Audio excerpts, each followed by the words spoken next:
आज की कहानी जो हम एक्सप्लेन करने जा रहे हैं, इस मूवी का नाम है सोल्जर बॉय। ये मूवी 2019 में रिलीज़ हुई थी। कहानी की शुरुआत होती है और हमें एक बच्चे को दिखाया जाता है जो अपने घर में सो रहा होता है, जिसका नाम सरगई है।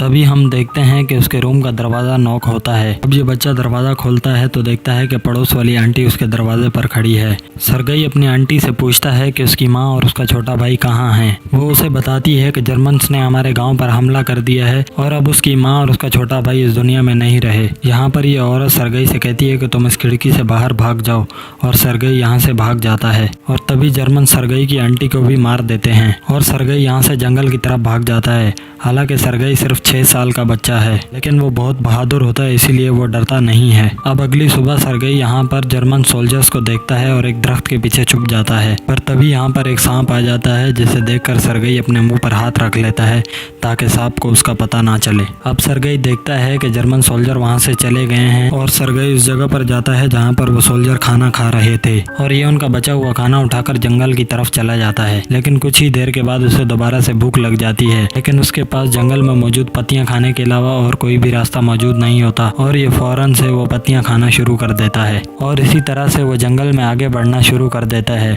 लेकिन तभी हम देखते हैं कि जंगल में एक बॉम्ब ब्लास्ट होता है। दरअसल जर्मन्स ने दोबारा हमला कर दिया होता है, लेकिन सरगई डरता नहीं है और वो एक लकड़ी उठा लेता है और कहता है कि कोई भी मेरे पास आया तो मैं उसे मार दूंगा। सरगई सिर्फ 6 साल का बच्चा है, लेकिन उसे पता है कि जर्मन्स ने उसकी पूरी फैमिली को मार दिया है, इसीलिए वो उनसे लड़ना चाहता है। अब कुछ देर चलने के बाद सरगई एक जगह पर जाकर बेहोश हो जाता है। दरअसल इसने 2 दिन से कुछ नहीं खाया होता, और तभी वहाँ पर एक सोल्जर आ जाता है, लेकिन ये सोल्जर रशियन होता है जो उसे उठाकर अपने कैंप की तरफ ले जाता है। अब यहाँ पर हमें कमांडर निकोलाई को दिखाया जाता है जो सरगई से उसकी पूरी फैमिली के बारे में पूछता है, और सरगई कमांडर निकोलाई को बताता है कि उसकी पूरी फैमिली को जर्मन्स ने मार दिया है। ये सुनकर सबको बहुत बुरा लगता है, क्योंकि सिर्फ 6 साल का बच्चा अब यतीम हो चुका था। सरगई बहुत जख्मी होता है, जिसकी वजह से उसे एक नर्स के पास भेजा जाता है जिसका नाम कातिया है। अब कातिया जब सरगई को देखती है तो वो उसे बहुत अच्छा लगता है और वो उसे अपने बच्चे की तरह ट्रीट करती है। अब जैसे जैसे वक्त गुजरता है तो यहाँ पर जितने भी पेशेंट मौजूद होते हैं वो सब सरगई से बहुत प्यार करने लग जाते हैं।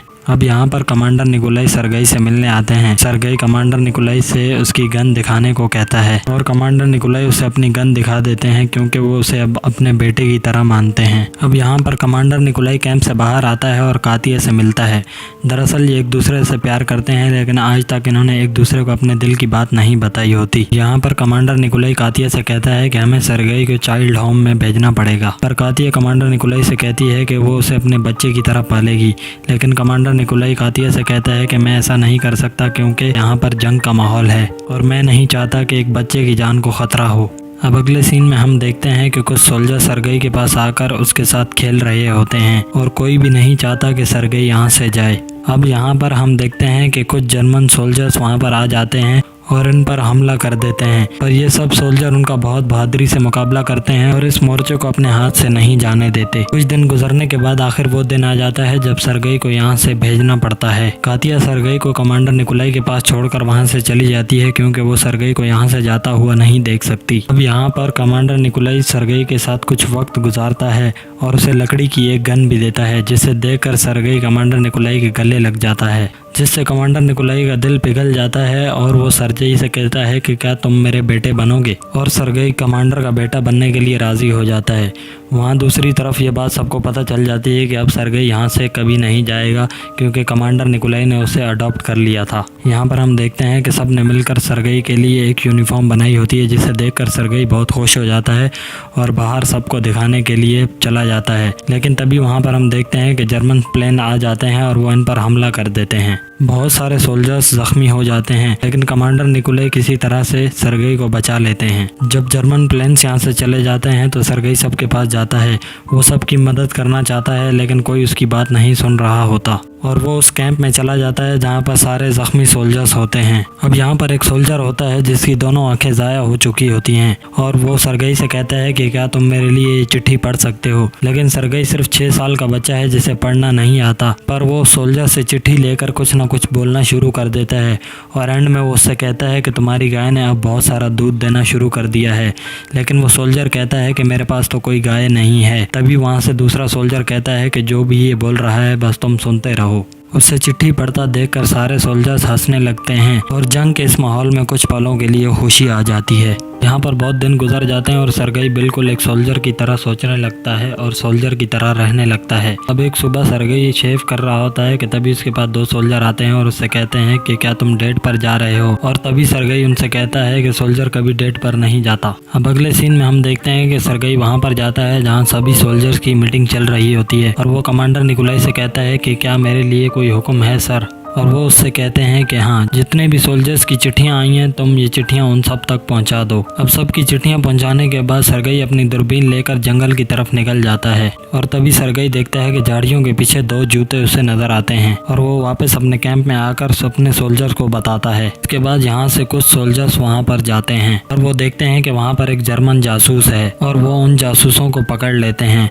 जिसके बाद सरगई कमांडर निकोलाई के पास आता है और कमांडर निकोलाई सरगई को शाबाशी देते हैं और कमांडर निकोलाई सरगई से कहता है कि तुम एक बहुत बहादुर सोल्जर हो। अगली सुबह दोबारा जर्मन्स ने उनके मोर्चे पर अटैक कर दिया होता है और कमांडर सरगई को एक जगह पर बिठा देता है और उससे कहता है कि तुम यहाँ से बाहर मत आना। इस लड़ाई में इनके रेडियो की तार टूट जाती है और कमांडर एक सोल्जर से कहता है कि तुम जाकर वो तार जोड़ दो और सरगई भी उस सोल्जर के पीछे चला जाता है। यहाँ पर हम देखते हैं कि वो सोल्जर बहुत जख्मी हो जाता है जिसकी वजह से वो आगे नहीं बढ़ सकता और सरगई उससे कहता है कि तुम मुझे बताओ, मैं वो तार जोड़ दूंगा। सोल्जर उसे मना करता है लेकिन फिर भी सरगई उससे पूछकर उस जगह पर पहुंच जाता है और उस तार को जोड़ देता है जिससे कनेक्शन वापस आ जाता है और कमांडर निकोलाई अपने सोल्जर से बात कर सकते हैं। यहाँ पर सरगई ने एक बार फिर से साबित कर दिया था कि वो एक बहुत अच्छा सोल्जर है। सरगई को पता होता है कि कमांडर निकोलाई कातिया से प्यार करते हैं लेकिन वो उससे इजहार नहीं कर सकते, इसीलिए वो कातिया के पास जाता है और उससे कहता है कि कमांडर निकोलाई की हालत बहुत खराब है। ये सुनकर कातिया फौरन कमांडर निकोलाई के पास आती है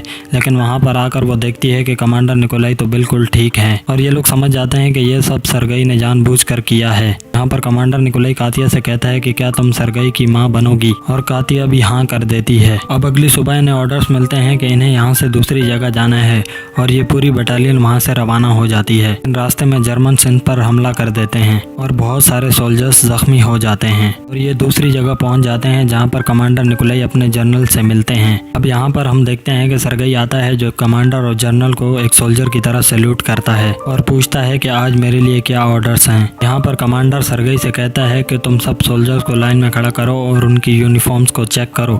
अगर किसी सोल्जर्स को किसी चीज़ की ज़रूरत हो तो उसका नाम एक पर्चे पर लिखकर वो पर्चा मुझे ला कर दो। सरगई बिल्कुल ऐसा ही करता है और लिस्ट लेकर कमांडर निकोलाई के पास आ जाता है। यहाँ पर सरगई जनरल से कमांडर निकोलाई और कातिया की शादी की परमिशन मांगता है। अब रात को जर्मन एक बार फिर इनके कैंप पर हमला कर देते हैं जिसमें इनके बहुत सारे सोल्जर्स मारे जाते हैं। यहाँ पर सरगई कमांडर निकोलाई को ढूंढ रहा होता है लेकिन वो उसे नहीं मिलते। अगली सुबह सरगई को पता चलता है कि कमांडर निकोलाई बहुत ज्यादा जख्मी है, जिसे देखकर सरगई की आंखों में आंसू आ जाते हैं क्योंकि सरगई पहले अपनी फैमिली को खो चुका है और वो दोबारा अपनी फैमिली को नहीं खोना चाहता। लेकिन कमांडर निकोलाई उससे कहता है कि एक सोल्जर कभी भी नहीं रोता। इसे सुनकर सरगई चुप हो जाता है। अब कुछ दिनों बाद हम देखते हैं कि कमांडर निकोलाई बिल्कुल ठीक हो चुका है और कमांडर निकोलाई, कातिया और सरगई एक साथ रहने लगते हैं। कहानी के एंड में हमें बताया जाता है कि सरगई यहीं पर नहीं रुका, उसकी सर्विस के लिए मेडल फॉर बैटल मेरिट भी दिया गया, जो कि एक सोल्जर के लिए बहुत शान की बात होती है। इसी के साथ ये मूवी यहीं पर ख़त्म हो जाती है।